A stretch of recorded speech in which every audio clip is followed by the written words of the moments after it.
¿Qué tal, audiencia de FTV? Bienvenidos a su programa Medicina al Día. Como todas las semanas, tenemos invitados especiales y el día de hoy no será la excepción porque nos acompaña el licenciado Lázaro Sosa. Él es psicólogo. Licenciado, bienvenido a las pantallas de FTV a su programa Medicina al Día. ¿Cómo se encuentra? ¿Qué tal? Muchas gracias. Agradecido por estar aquí, por el espacio. Bueno, mi nombre es Lázaro Sosa, soy psicólogo general. Estoy a punto de terminar ya mi maestría en psicología clínica. Muy bien. Licenciado, vamos a conversar un poco sobre la salud mental. Antes de arrancar y también iniciar de lleno, me gustaría conocer un poco sobre la importancia de mantener la salud mental. Bueno, es tan importante como mantener la salud física. La salud Ok. mental nos lleva en el día a día, nos hace enfrentar las dificultades y vicisitudes de la vida, nos hace ver las cosas de una u otra manera. Entonces es importante filtrar y limpiar un poco de cómo funciona esa dinámica interna para poder tener una vida plena. Este programa es bastante importante, licenciado, tomando en cuenta que estamos en el mes de la prevención del suicidio. Correcto. Vamos a retomar este tema, pero también hablemos un poco acerca de la crisis de salud mental. ¿Cómo yo puedo saber que una persona o incluso yo estoy padeciendo de una crisis de salud mental? Bueno, primero porque se ven afectadas diferentes áreas de tu vida. Se ven afectadas el área laboral, el área personal, se ve afectada sí, hasta tu salud física. Pues Ajá. cuando las emociones toman un poco de control, se ve afectada nuestra salud física, se ve afectada nuestra conducta, se ve Ujú. afectado todo. Las personas dejan de hacer las cosas que antes le llenaban o eran importantes para ellos. La gente se aísla. eh, Importante también el tema de la detección, porque tal vez yo desconozca cómo detectar a una persona que está padeciendo de algún problema de salud mental. Ustedes como profesionales en esta rama de salud pueden conocer, sin embargo, algún familiar, algún compañero de trabajo, algún docente no sabe de este tema. ¿Cuáles serían esos indicadores que me podrían decir a mí que esta persona está padeciendo alguna adversidad y requiere de la atención de un profesional, como es el caso de usted?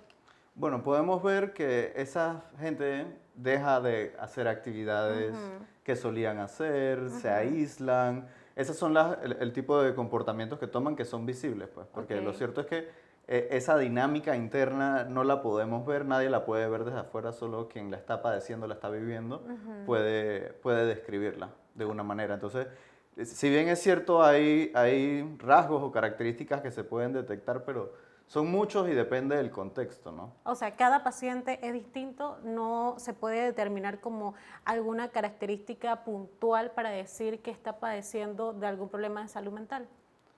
Como te digo, están estas características Ajá, específicas como el aislamiento, el dejar de hacer de actividades. actividades que eran importantes para él, lo que antes disfrutaba, inclusive los cambios drásticos de humor, Ujú. pero también esos pueden ser otras características de la persona, pues, o sea, no Ujú. necesariamente es un rasgo patológico, o sea, hay que saber identificarlo en el contexto de la persona, ¿no? Por ejemplo, en Estados Unidos hay un programa que se llama Gatekeeper Training Program, que ellos entrenan a personas de la comunidad, Ok. policías, bomberos, profesores, inclusive hasta estudiantes, para que tengan la capacidad y las habilidades de detectar a estas personas y las refieran a programas de salud Ujú. mental que existen, ¿no? Doctor, también, licenciado, el tema este me llamó la atención. En Panamá, ¿cómo nos encontramos con relación a estos temas para la detección y que personas puedan unirse también a estas campañas y ser un apoyo a los ciudadanos que padecen de algún problema de salud mental? Panamá carece de iniciativas, o sea, no carece de iniciativas, tiene iniciativas, pero están organizadas de manera inadecuada. Ujú. Me parece que hay que fortalecer un poco la investigación en Panamá, porque de nada sirve hacer campañas y hacer campañas si no se sabe cuál es el problema y a dónde se está apuntando, ¿no? Ujú. Si bien es cierto, hay iniciativas aquí de prevención del suicidio que ponen otros temas a luz, como por ejemplo el bullying, hay diferentes fundaciones que atacan diferentes problemas, pues. Pero lo cierto es que el Estado carece de iniciativas efectivas para abordar este problema. Y precisamente, como usted lo ha mencionado, licenciado, ahorita mismo estamos en el mes de septiembre, ayer fue el día en contra del suicidio, esas medidas preventivas. Cuando hablamos de suicidio, cuando una persona está o se puede determinar cuando está a punto de cometerlo, cómo tú puedes saber o simplemente puedes determinar, bueno, necesita la atención de un psicólogo. Ya nos ha mencionado que muchos se aíslan, dejan de hacer estas actividades cotidianas que realizaba diariamente. Sin embargo, el tema del suicidio es más complejo, va un poco más allá, ya es hacerse un daño a nosotros como personas. Claro, y es con un fin fatal, porque lo cierto es que el suicidio yo lo veo más como un síntoma de la crisis de salud mental más que como el problema. Si bien es cierto, los números son alarmantes, va en crecimiento. Estamos hablando de que en el 2023 cerramos con 242 muertes por suicidio. Eso es un suicidio cada 36 horas. Es un número choqueante porque nunca antes se habían visto estos números en Panamá, pues. Y bueno, por ejemplo, estas personas con ideación suicida, eso es lo difícil, ¿no? Que no se pueden ver muchas más otras características que las que te digo, ¿no?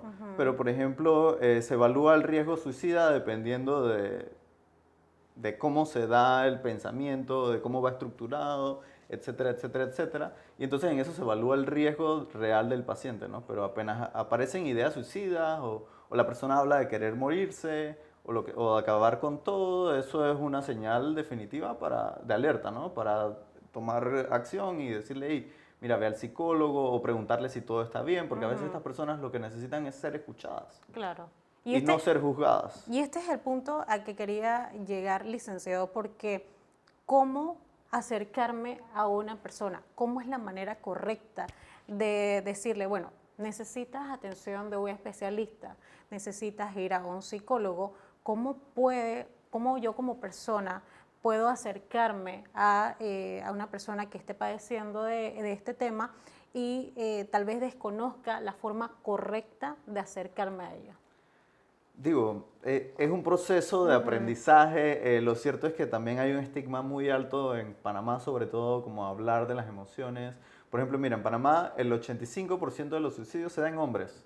Okay. Y eso responde a este estigma social de que los hombres no lloran, de que los hombres son fuertes, de todas estas reglas sociales que crean el estigma. Entonces, eso también hace difícil que las personas se abran, ¿no? O sea, tiene que ir acompañado, las estrategias tienen que ir acompañado de enseñar y desestigmatizar los problemas de salud mental y normalizar, experienciar emociones. Claro.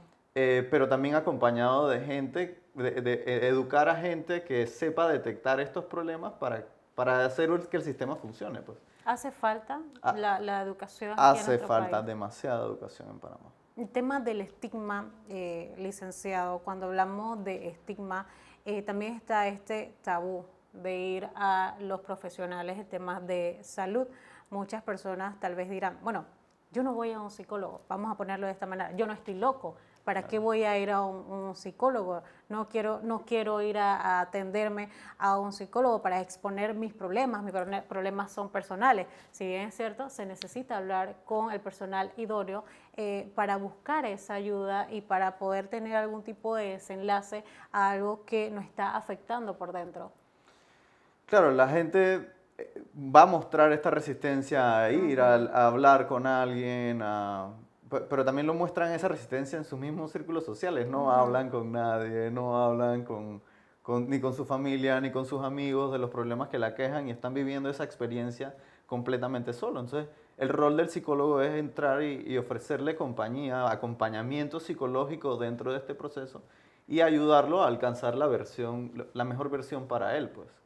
Porque esa definición de estar loco, pues creo que todos estamos un poquito locos, ¿no? Es trabajar con los condimentos que tenemos para sacar una buena receta, ¿no? Ahora, licenciado, esos factores o detonantes que el día a día, el trabajo, la economía, los estudios, labores que las personas pueden hacer o que yo hago, ¿cuáles serían esos detonantes que pueden estallar esa crisis en la salud mental en cada persona? Mira, te sorprenderías de todos los detalles que pueden ocasionar eso. Por ejemplo, yo cuando terminé mi licenciatura hice un estudio, mi tesis fue sobre los niveles de ansiedad, estado, rasgo en conductores de transporte público. El 65% de la muestra mostró niveles altos de ansiedad como estado y niveles altos de ansiedad como rasgo. Eso quiere decir que no solo experimentan en el momento la ansiedad de manera intensa, sino que además se ha convertido en un rasgo de su personalidad. O sea que en general toda su vida está llena de esos niveles altos de ansiedad. Okay.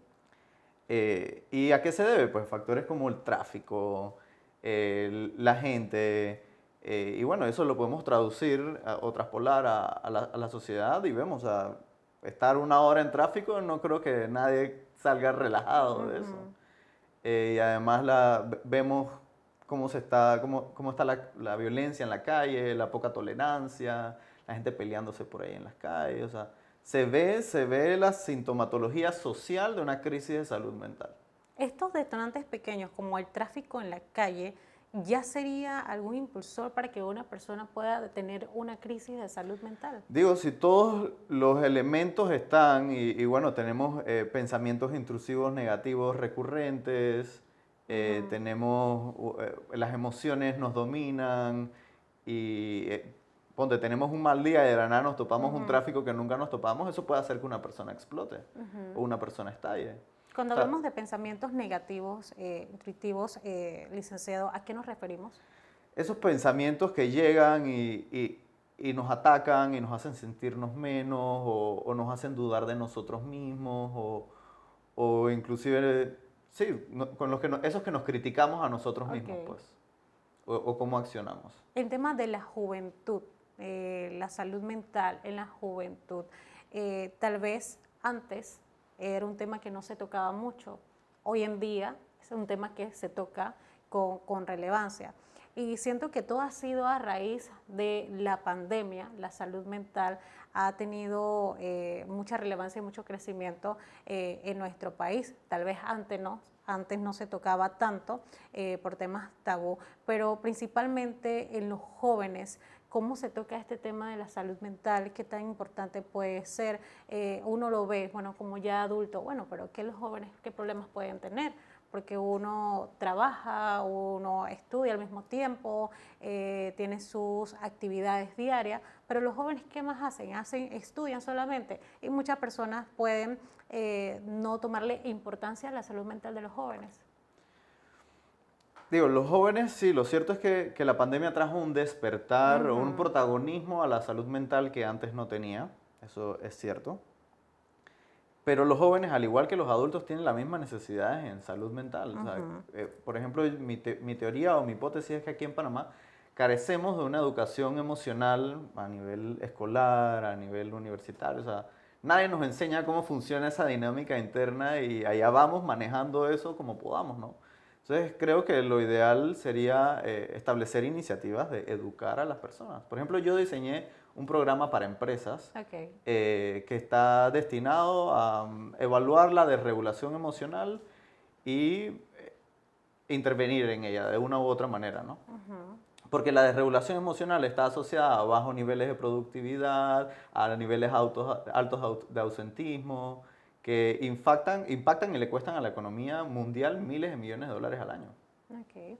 Licenciada, vamos a cumplir con un cambio comercial y al volver vamos a continuar con más de su programa Medicina al Día. Me gustaría detallar un poco el tema de las medidas preventivas, pero esto lo vamos a dar a conocer al volver después de esta pausa. Ya volvemos.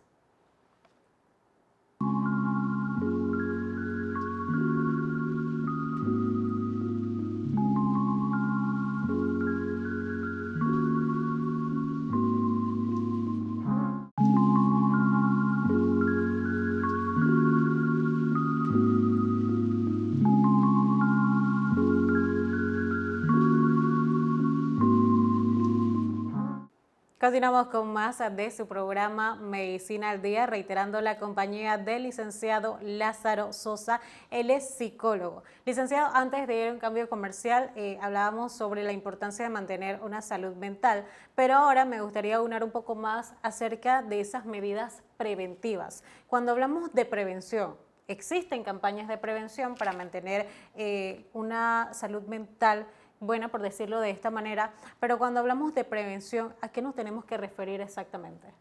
Cuando hablamos de prevención tenemos que hablar de educación. Okay. La prevención no puede ir separado de la educación. La educación se tiene que ver en centros educativos, se tiene que ver en universidades, se tiene que ver en las empresas, en el Estado, en las instituciones públicas. Esa educación sobre cómo funciona esa dinámica interna va a ayudar a la gente a prevenir cualquier problema. Además, saber cuándo buscar ayuda, cuándo es el momento. O sea, pero hay que crear campañas educativas y no solo campañas de poner un banner y con una frase bonita de que te invita a reflexionar, sino con campañas reales de ir y educar y hacer un programa educativo en, como te dije, en escuelas, instituciones, empresas, en hospitales.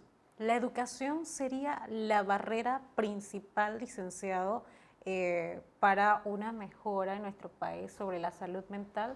¿O sería uno de los elementos como tales y hay otros factores que existen que hacen una barrera en nuestro país para mejorar la salud mental? Bueno, sería uno de los elementos. Aquí hay muchísimas barreras para que la salud mental tome la posición que debe tomar. Una de esas barreras son las políticas públicas actuales. Por ejemplo, actualmente no conocemos el número real de psicólogos que existen en Panamá porque ese número lo da el Consejo Técnico y pues no está. Tampoco los números que tenemos es del MINSA y no son muy prometedores. Ahí salió la norma técnico-administrativa de salud mental del 2023, creo que hablan de MINSA y Caja del Seguro Social juntos, dice que son 4.9 psicólogos cada 100.000 habitantes. ¿Se requieren más? Se requieren por lo menos 20, es la recomendación, pues es 20 psicólogos cada 100.000 habitantes. Entonces nos falta bastante para llegar allá, pero claro, en MINSA, el otro día vi en un artículo, tenemos 97 psicólogos y solo 38 de esos son psicólogos clínicos. Entonces podemos ver que las personas que llegan no hacen realmente, no tienen la oportunidad de tener un trabajo terapéutico real. Y seguro lo que pasa es, los remiten de una vez a psiquiatría. Cuando hablamos de políticas públicas, licenciado, ¿qué se debe aplicar? ¿Qué normativas deben haber o deben existir en el caso de leyes ya también aplicadas por el Ministerio de Salud como tal para mejorar la salud mental y también contribuir en nuestro país? Bueno, primero que todo hay que hacer la investigación científica en esta rama parte de la ley. Fomentarla en todas las instituciones públicas. Todas las instituciones públicas tratan con personas.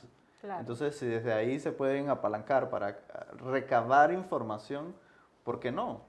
O sea, no podemos establecer estrategias preventivas adecuadas si no se conoce la magnitud del problema o dónde está situado, por ejemplo. Porque quizás en San Miguelito no tenemos la misma incidencia que en Panamá. Y bueno, históricamente Los Santos ha sido la provincia con mayor incidencia en suicidios. Y bueno, definitivamente allá hay que hacer otras iniciativas diferentes a las que hay que hacer en otros países donde quizás hay mucho menos, es menor la incidencia.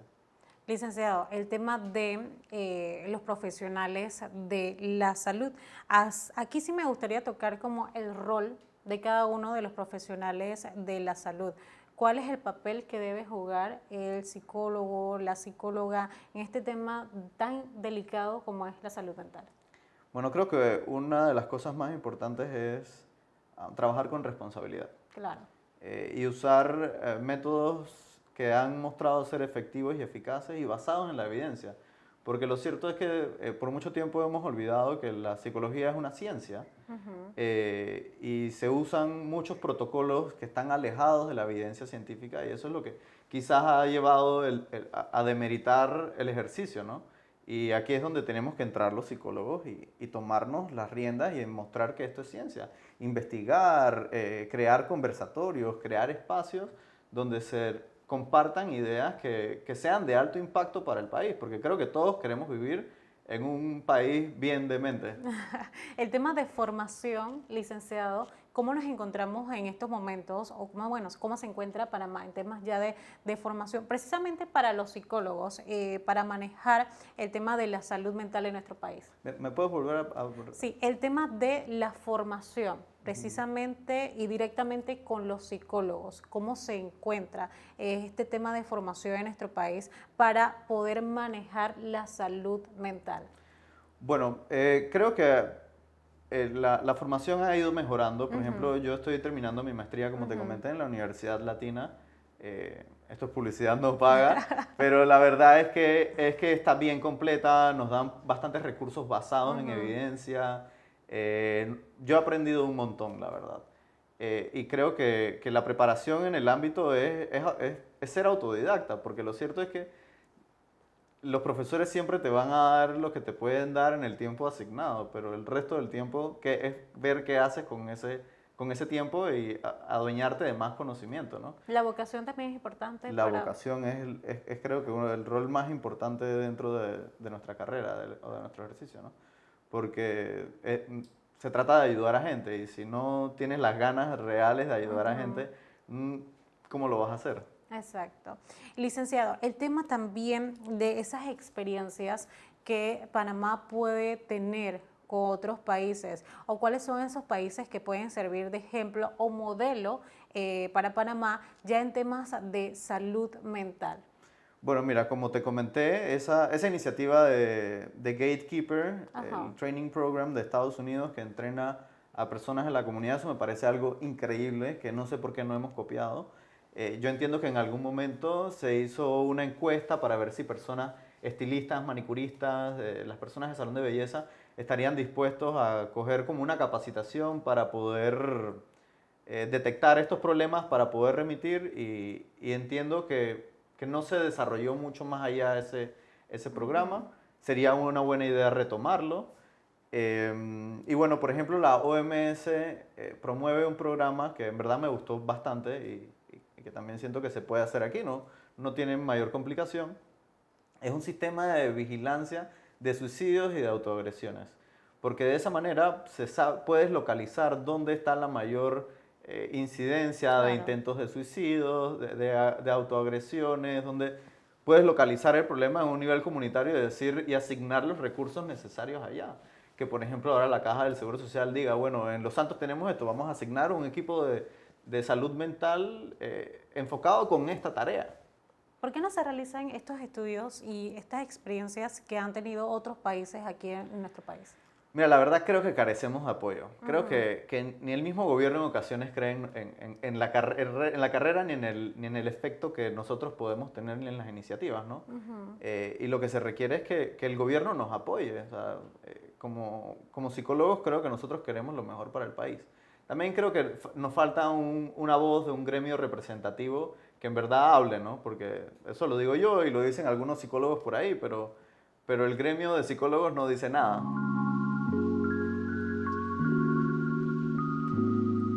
También la tecnología. ¿Cómo influye la tecnología, los dispositivos tecnológicos para la salud mental? Hablamos un poco sobre las redes sociales. ¿Cómo puede beneficiar o perjudicar la salud mental de un paciente? Bueno, puede hacer ambas, lo cierto. Todo depende de lo que consumes, ¿no? Es básicamente lo mismo que con nuestros pensamientos. Todo depende del tipo y calidad de pensamiento que tenemos. Entonces, si por ejemplo en redes sociales consumimos puro contenido negativo, pues obviamente eso va a tener un impacto negativo en la persona, pues.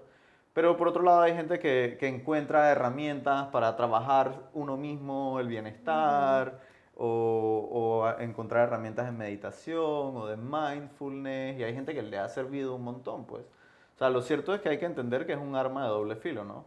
Las personas se dejan llevar por el contenido que tiene alguna red social. Lo pregunto porque muchas personas tienden a tal vez a compararse o ver una vida que no tiene en las redes sociales, y esto de cierta manera puede afectarte como persona, puede influir en tus emociones y puedes ya caer algún tema de depresión, ansiedad, preocupación, y todo esto va alterando tu sistema y va afectando tu salud mental. Claro, por ejemplo, antes estábamos hablando un poco de los pensamientos negativos. Claro. Uno de estos tipos de pensamientos negativos es la comparación injusta.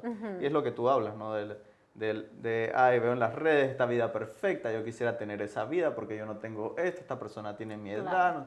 Todas estas comparaciones injustas que al final lo que hacen es daño a la persona, pero de nuevo, o sea, uno tiene que aprender a ser más consciente del contenido y eso, pues. Pero, por ejemplo, el lado oscuro de lo que puede hacer las redes y la tecnología, vemos hace no mucho un niño de 10 años, si no me equivoco, se suicidó aquí en Panamá porque le quitaron el celular.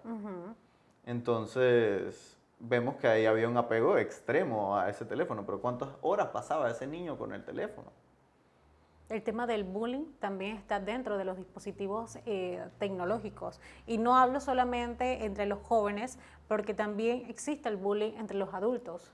Sí, y creo que en Panamá está un poco normalizado, no sé si a nivel mundial, pero por ejemplo en los grupos sociales la gente tiende a molestarse mucho, muy rudo, y creo que eso es también un poco parte del problema, ¿no? Que está tan normalizado este bullying que los niños lo aprenden y lo aplican en las escuelas porque esa es la manera que han aprendido de socializar. Y ahora también es conocido como hate.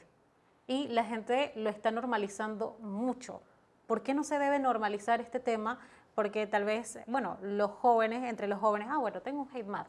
Es algo popular, por decirlo de esta manera. ¿Se conoce así?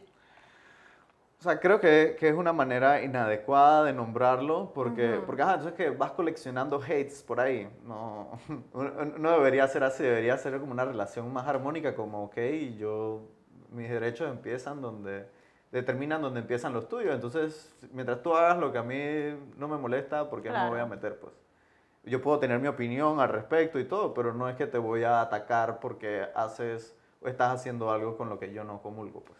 Hablando de tecnología, licenciado, y también me gusta preguntarle esto a los especialistas ya en temas de salud, y en este caso en el ámbito de la psicología.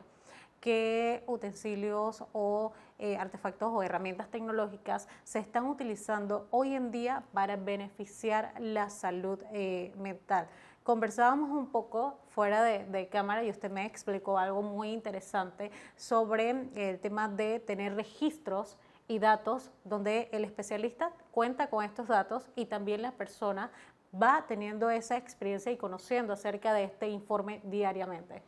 Claro, bueno, ahí estábamos hablando específicamente del biofeedback y esto lo sacamos de estas cosas que usamos día a día. Por ejemplo, este reloj me mide a mí los niveles de estrés y me mide el ritmo cardíaco. Entonces, al final del día tú puedes ver en qué horas hubo picos, por ejemplo, de estrés. Entonces, si eso va acompañado de registros que se trabajan en terapia, de registros conductuales o de pensamientos que se trabajan en terapia, vamos a ver a qué hora fue el pic y con qué concordó, ¿no? Y entonces se va haciendo la conexión de esto. Pero, por ejemplo, también hay otras herramientas tecnológicas que han surgido. Por ejemplo, hay muchas aplicaciones que se han desarrollado para brindarle este acompañamiento psicológico a la persona fuera de sesión.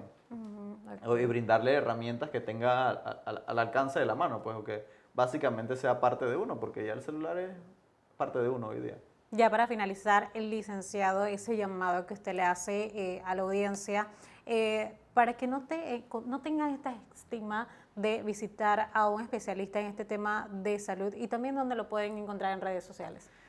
Bueno, mira, yo los invito a todos a que dejen a un lado esa creencia de que para ir al psicólogo hay que estar loco. Los invito a todos a ser un poco más conscientes de sus emociones y de sus pensamientos y entender que a veces no podemos solos con nuestra batalla y necesitamos un poco de ayuda y de guía. Me pueden encontrar en Instagram en @sicbiendemente. Ahí, de hecho, en mi perfil pueden aplicar una prueba totalmente gratis de regulación emocional para saber cómo están sus niveles de regulación emocional y de dónde se puede partir a partir de este momento. Bien, y con este llamado finalizamos de esta manera su programa Medicina al Día, agradeciendo la compañía del licenciado Lázaro Sosa. Él es psicólogo que nos habló acerca de la importancia de la salud mental, cuáles son los detonantes de la crisis y también la visita a un especialista en este tema. De esta manera finalizamos, será hasta la próxima.